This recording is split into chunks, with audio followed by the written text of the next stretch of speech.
he's stopped the increase, but what he should have done was decrease the tax on diesel and petrol. Do you see my point? Yes, I do, and I'm just reverse engineering, what I know about the way they've structured that. It's 85% of the price of a litre of fuel is tax, isn't it, in the UK? Well, yeah, I don't know. I mean, another presenter on talkSPORT said it was 80 pence in the pound, but it could be 85 pence. I don't know. Well, that's close enough. It's VAT plus the tax, isn't it? Yes. But what I would say is that, you see, it doesn't bother the rich. If you've got a brand new Lexus that does 17 miles to the gallon, compared to some like ordinary working class woman or working class bloke on average or below average wages driving a small car that does, say, 30 miles to the gallon or 40 miles to the gallon, it affects the people on the low incomes when it gets to £1 a litre. Yes. It doesn't affect the rich people at all. No, they don't feel it. I mean, it's just academic, 20 quid either way at the end of the week doesn't make any difference. That's right. And some people, it's terrible. Some people are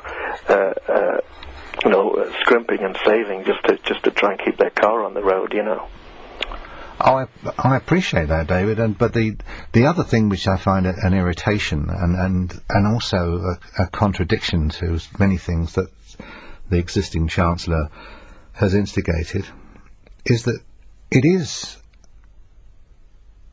a ball in a dish rolling round and round and round. It takes up its own momentum, and yes, it's everything in the UK that's moved from one place to another is moved on the road. It might at one stage be moved by a train. I think it'd be fair to one major supermarket to say they're instituting distribution utilising the rail, but once they've used the railway, they've got to load it onto a truck to take it to a supermarket. All this makes the point, rather convolutedly, that we're not planned our future financially quite as well as we've given the impression. And I'm talking about government level, so I suppose, yes, that's the answer to it. I do agree with you. Gary's in Portsmouth. Hello, Gary. Welcome. Hi, Mike. How you doing? Yeah, we're being a bit serious here and there. I was thinking about bringing out the dancing girls. High kicking. Well, I'm being serious too, because I want to talk about Thomas Gold. He was one of our foremost GRs, yes, and it's on the same subject about oil. Mm-hmm. And it's a question of whether it was formed from decaying organic matter, or whether it was from another source, deeper. And that was the whole point, because oil is more abundant now than it ever was. And if it was an organic fuel, it could only go down to 16 or 17,000 feet. And the Russians are drilling to 40,000 feet or more.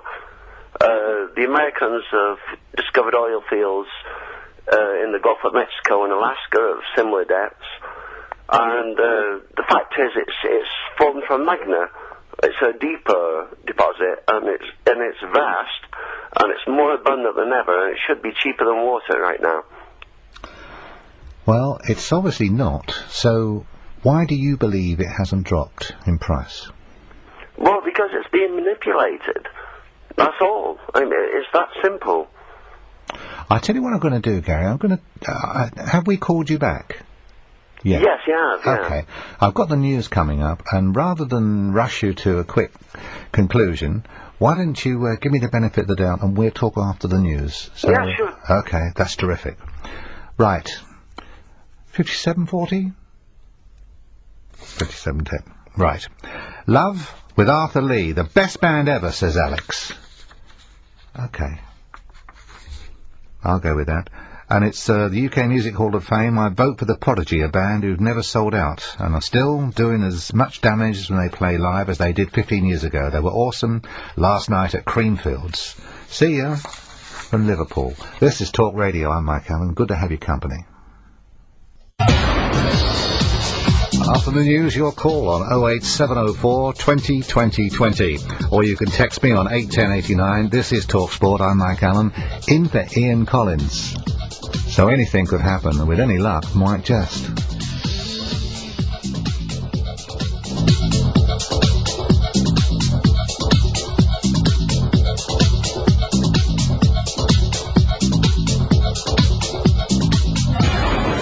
On 1089 and 1053 AM. On every single undertaking. Around the world. Violence has no place at the table of democracy. Around the clock. The war, the drugs, the politics. From the Sky News Centre. Talk Sport on the Hour News.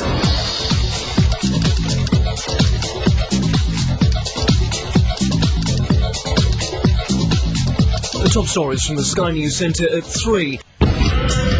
On 1089 and 1053 AM. Talk Sport.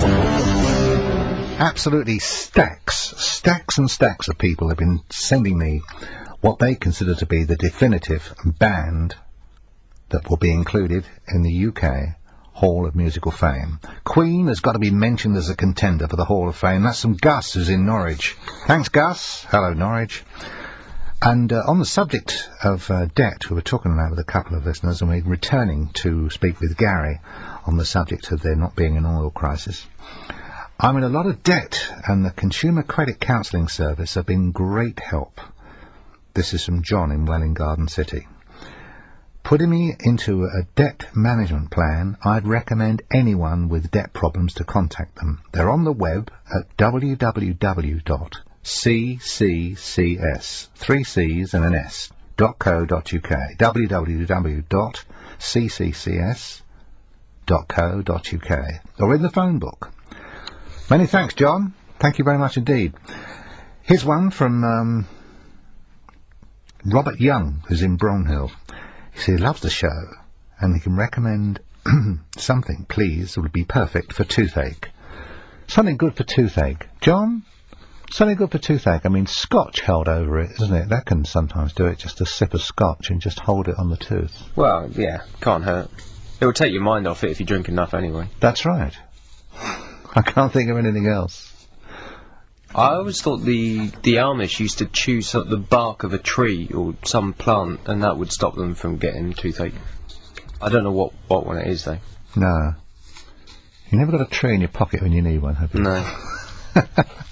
I'm all out of bark. Oh.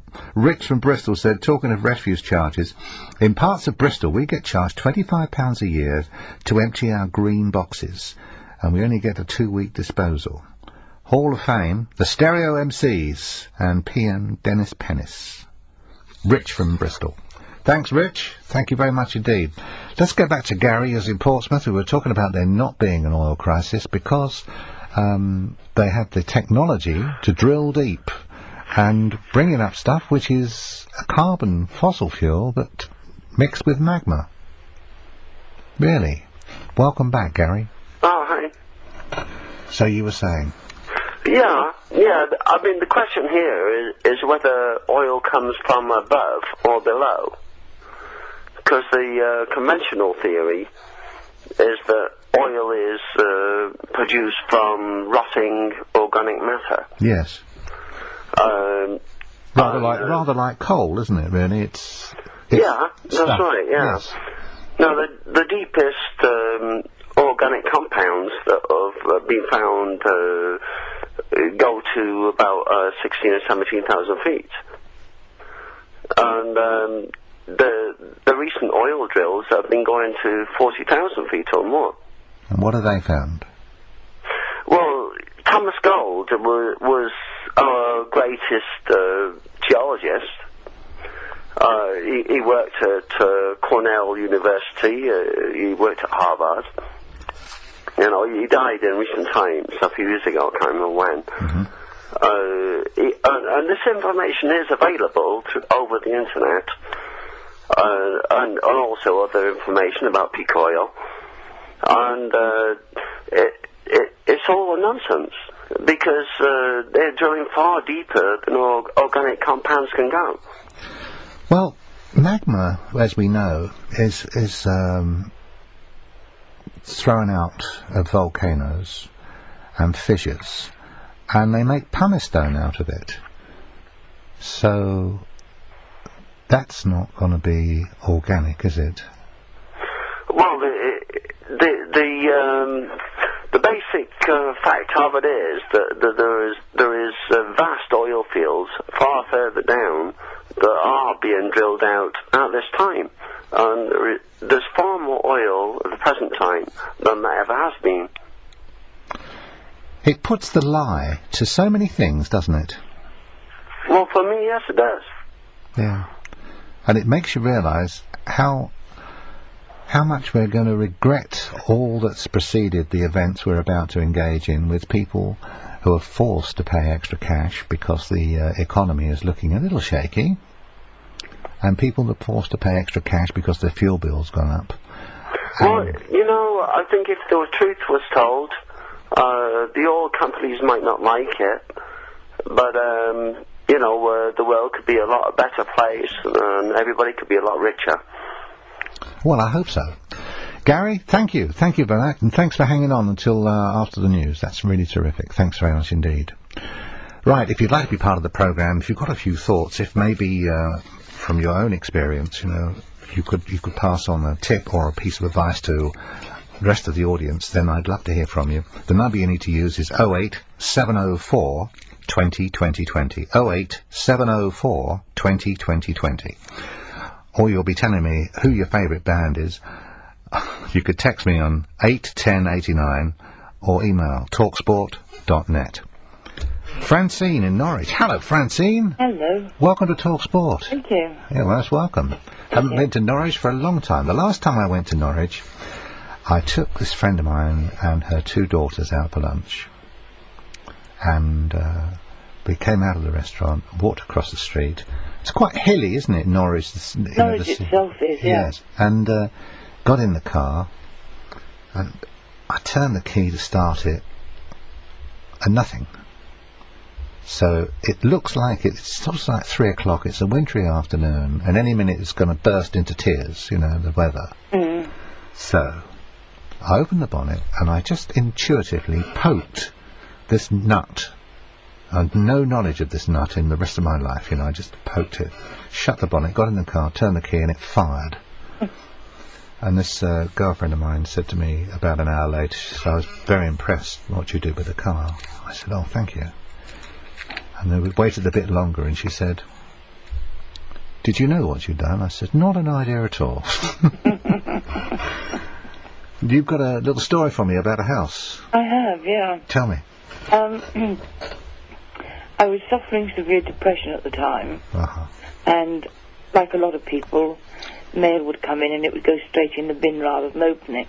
Yes. And so I had no knowledge of what was going on, really. And I was sat one day having a cup of tea, and a little black car had pulled up outside the front of the house. And there was just something in me said, I don't like this. A couple of seconds later, another car pulled up, came nose to nose with this one. It was also a little black one.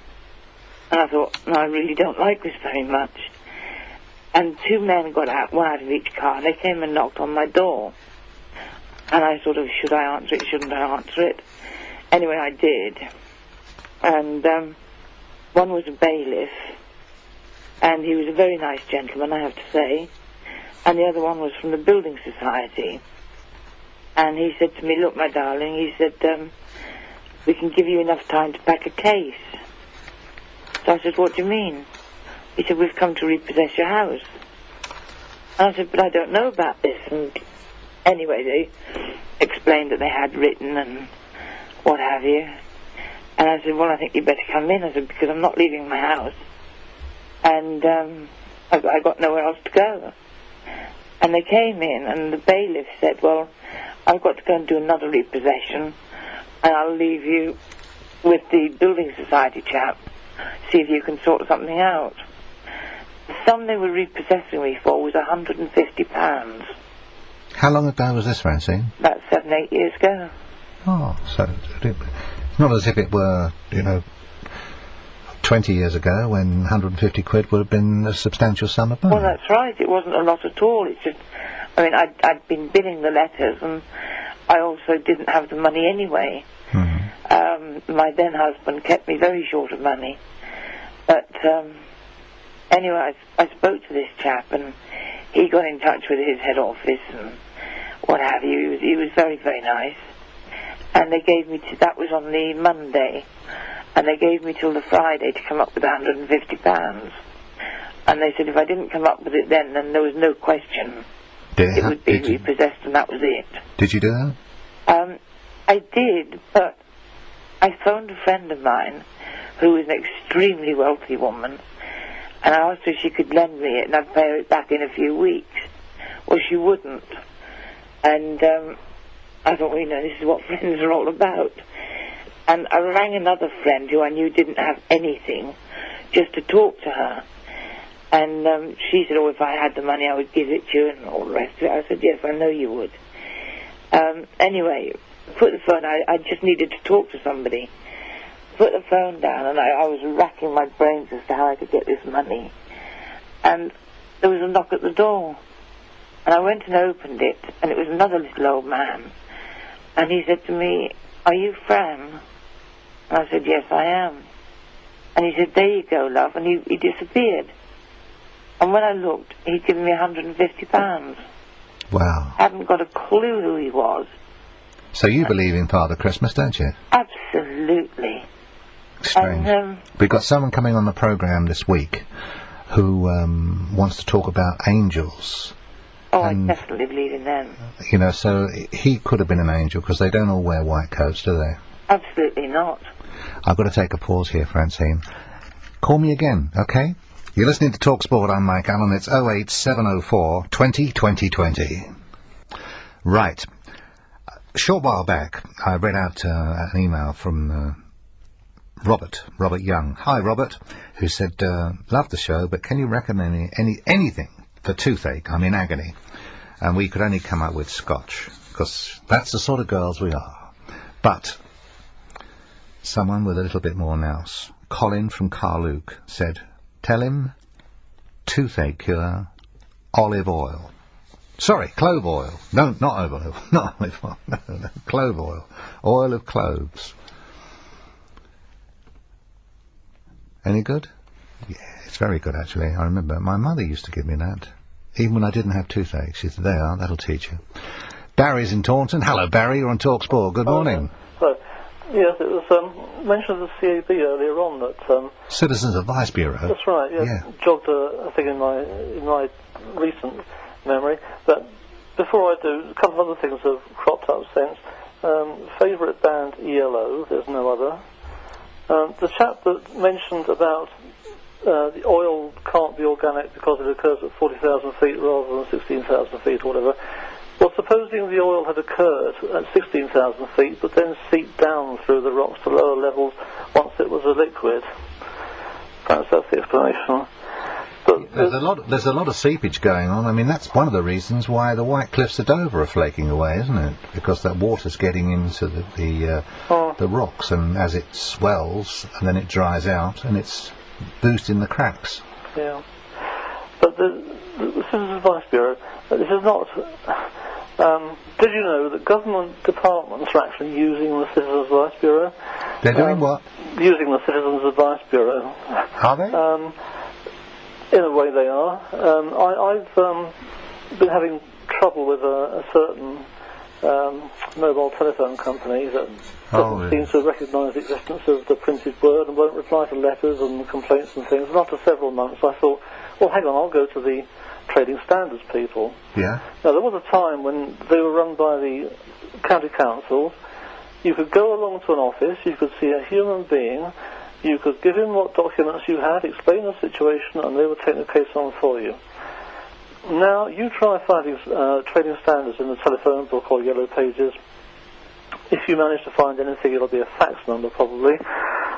Anyway, I went along to County Hall and asked to speak to Trading Standards, and what's left of Trading Standards within County Hall only wants to deal with food hygiene matters and related things. They wouldn't speak about anything else, and you couldn't go and meet them. Anyway, I was given a telephone number, which they dialed for me, 0845 number. This is in Somerset. And chap answered the phone on the other end. I said, trading standards? He said, yes. I said, where are you? He said, West Cornwall. So I said, well, I wanted to come and speak to somebody and present some documents and things. He said, well, you can tell me over the phone. So I said, well, how do I, give you copies of letters and other documents and things if you're, he said, well, you can tell me over the phone. I said, well, this could take quite a while. So I asked the girl at reception to give me a chair. I said, this could take half an hour. He said, oh, no, I'm not speaking to you for half an hour. So I said, well, how am I going to get the point across to you if I can't properly present documents, if you don't want to speak to me for too long and so on? And in the end he said, well, you can go to the Citizens Advice Bureau. So what it boils down to is we're all paying rates and taxes to keep these government bodies employed everywhere, but when you actually want the service that you're paying for, they say, well, don't bother us, we're having our sandwiches. Go to the voluntary sector and see what they can do for you. Now, I think this raises a whole lot of questions about what we're paying for when we pay taxes and what we get back in exchange. Is this just the tip of the iceberg? I think it's an example of robbing Peter to pay Paul. I think it's an example of bilking the taxpayer left, right and centre. Well, employing all sorts of people. I'm quite sure that government departments, local authority departments, they are basically job creation exercises. We don't have any productive industry anymore. Well, 45% of the workforce is employed by the government, aren't they? Well, if you add to that all the benefit claimants, there must be more people in the country now who have a vested interest in voting socialist, who, let's face it, only use our money to buy the votes of those who don't do anything very much. So, I mean, how on earth are you going to get anything other than a socialist government in the future if more than half the population depends upon basically doing either nothing or nothing productive? Yes, New Labour. If you think that... they were just using the word Labour in a different sense to the you imagined. Oh, right, you mean Labour actually, that's right, yes, New Labour, no Labour at all. Yes. But if we've now got... We've outsourced all our productive work to China, and apart from anything else, apart from the fact that we now have no real work in this country to be done, therefore all sorts of government departments and things have to expand basically to provide jobs, but also it means that we're allowing China to become rich, to commandeer oil supplies and all the rest of it. And this, I think, is very dangerous for our society because China's not much of a friend to the West, really. Well, it's America's largest manufacturing base. Yeah. And so I think one of the situations we're looking at, Barry, is people are looking for more purchasing power with their pounds. So as a consequence, materials, goods, general stuff, shirts, clothes, socks, shoes and everything made outside of the Western and even European Union area is invariably that much less expensive, which appeals to people. As you know, the big fashion swing at the moment is to low-cost fashion items as opposed to expensive stuff. So all this is paying back, because the pendulum has swung too far. But I'm really pleased you called and talked about that, the department buck passing. Right, I've got 2 free lines, I know. It's 08704 202020, 08704 202020. We're talking about the mortgages getting away from us. We're talking about green lawns, their history. Don't even think about having any one of those, because the truth of the issue is this. Climate change is so definite. The whole concept of a typical English garden is just a joke. You'll need this number. It's 08704 202020. Who's this? It's Ken in Swansea. Hello, Ken. Good morning. Good morning, Mike. I always remember there used to be a comedian many years ago called, one of his catchphrases was, "It's being so cheerful that keeps me going." And I feel like I put on talk radio about an hour and a half ago, and I was quite happy. I'm now very, very depressed after listening to some of this talk I've had tonight. So can I put a different angle on things, please? Please do. I'll try to. I'm 70 years old, for a start. Uh-huh. I've got no money. I was scared of retirement a few years ago. I'm now happy as a digging you-know-what. Good. One of the things I'd like to bring up, I was over in America a few months ago, and I noticed that everywhere I went there was these big RVs, the motorised coaches. Recreational vehicles? Yes. And I was quite amazed how many there was. Yeah. And I started asking around, I started inquiring about what was behind it. And there was two expressions that kept on coming up. And one was called snowbirding, and one was called skiing. And what it was Americans who were reaching the ages about 50, 55, 60, who had bricks and mortar jobs and all the rest of it, give up the jobs. They sold their buildings, they sold everything, they sold everything they had. Yes. And they bought these RVs. And these RVs are luxury on wheels. Yes. And they paid about 200 grand for them or whatever. Whatever they could afford, they bought them for. And then they spent the rest of their lives skiing. And do you know what skiing stands for? I'm trying to think, but you better tell me, because it might take me till 7 o'clock. It's spending the kids' inheritance. Oh, good. And what they say is, to hell, we bring children into the world for the first 20 years, we educate them, we wipe their bum and all the rest of it. Why should we then look after them the rest of their lives? If we got money, why don't we go out and spend it? And now I bring that back into relation to some of the conversation we've had today. I've heard people talking about, they haven't got 2 8 minutes to escape together.